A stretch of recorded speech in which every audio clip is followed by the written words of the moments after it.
পর্যটকদের আনাগোনায় মুখরিত থাকা কুয়াকাটার সৈকত এখন প্রাণহীন। 18 কিলোমিটার সৈকত এখন সুনসান নীরবতা। রমজানের আগে তিল ধারণের ঠাঁই ছিল না যে সৈকতে, সেই সৈকতই প্রাণহীন হয়ে পড়েছে রমজানের আগমনে।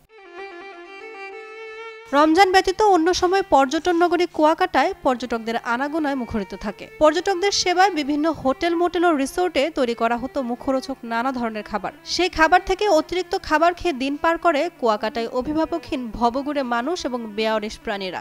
কুয়াকাটা পর্যটক না থাকার কারণে, এই যে হোটেল রেস্তোরাঁ যে বন্ধ থাকার কারণে যে পাগল আছে, কুয়াকাটা পাগল আছে, কুকুর আছে, এরা না খেয়ে একদম অবস্থা খারাপ যাচ্ছে।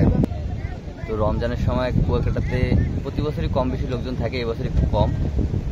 সেক্ষেত্রে কুয়াকাটায় কিছু পাগল আছে এবং বিচের পারে অনেক পশু মানে কুকুর এগুলো আছে, এগুলা খাওয়ানোর জন্য সেরকম কোনো ব্যবস্থা নাই।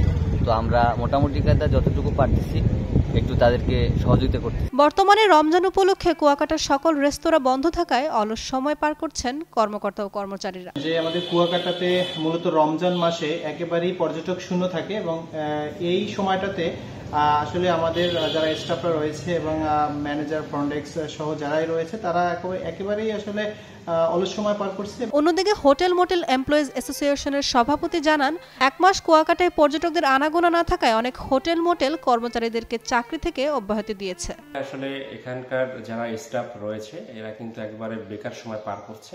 পাশাপাশি এখানকার হোটেলের মালিকরাও চিন্তা করে আসলে এই এক মাস কেন তারা বসিয়ে বেতন দেবে, এই জন্য অনেক স্টাফদের কিন্তু তারা ইতিমধ্যে ছুটি দিয়ে দিয়েছে। হোটেল, মোটেল অনার্স অ্যাসোসিয়েশনের সভাপতি জানান, এই মাসটি তাদের কর্মচারী কর্মকর্তাদের বিল সহ আনুষঙ্গিক খরচ নিজ পকেট থেকেই দিতে হবে, ফলে পুরো মাসটি লোকসান গুনতে হবে। রমাদান উপলক্ষে আমাদের প্রতি বছরই পর্যটন আমরা সেবা দেওয়ার জন্য প্রস্তুত, কিন্তু পর্যটকের পরিমাণ খুব কম থাকে, যার জন্য সব হোটেলগুলি এই রোজার মাসে আমাদের যে সমস্ত জায়গায় একটু সংস্কার করার দরকার কার্যগুলি কমপ্লিট করতেছে এবং পর্যটন সেবা নিশ্চিত করার জন্য তারা প্রস্তুতি নিচ্ছে।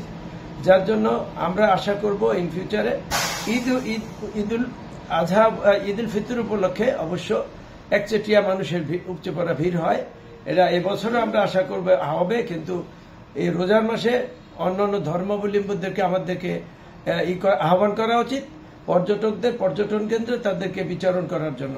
রমজান উপলক্ষে কুয়াকাটার সকল রেস্তোরাঁ বন্ধ থাকায় অনাহারে থাকে এখানকার ভবঘুরে মানুষ ও ইতর প্রাণীগুলো। যদি ব্যক্তি কিংবা সংগঠন এগিয়ে আসে তবে তাদের কষ্ট লাঘব হবে, এমনটাই মনে করছেন স্থানীয়রা। মোহাম্মদ সাইদুর রহমানের পাঠানো তথ্যচিত্রে ডেস্ক রিপোর্ট। উর্মি আক্তার, সোমা, কালের কণ্ঠ।